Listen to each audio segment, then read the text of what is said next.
وزیر خزانہ کی زیر صدارت اقتصادی رابطہ کمیٹی کا خصوصی اجلاس، NDMA کو 5 روپے جاری کرنے کی منظوری، سیلاب سے متاثرہ علاقہ جات میں رقم امدادی کاموں میں صرف کی جائے گی، جاں بحق ہونے والے افراد کے لواحقین اور زخمیوں کو معاوضے ادا کیے جائیں گے۔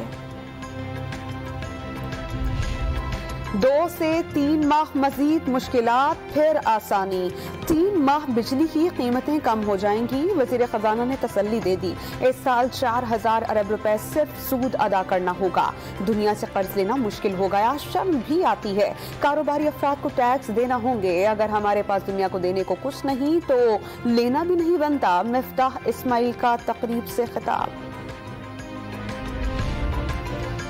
ممنوع فنڈنگ کیس میں سابق اسپیکر قومی اسمبلی اسد قیصر کے بعد PTI رہنما محمود الرشید اور سابق گورنر عمران اسماعیل کی بھی طلبی FIA نے 11 اگست کے سمن جاری کر دیے۔ حکومت قومی اداروں کو سیاسی مقاصد کے لیے استعمال سے گریز کرے، FIA کا نوٹس ملنے پر PTI رہنما اسد قیصر کا رد عمل۔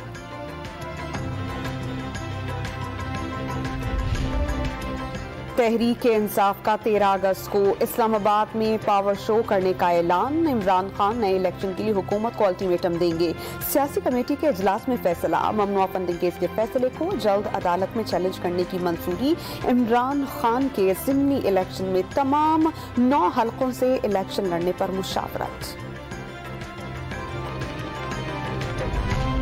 اور مانسون بارشوں کا چوتھا دور، سندھ کے مختلف شہروں میں کہیں ہلکی کہیں تیز بارش، کراچی میں گلستان جوہر، گلشن اقبال، کارساز، شارع فیصل پر بارش، محکمہ موسمیات نے موسلادھار بارشوں کی پیش گوئی کر دی۔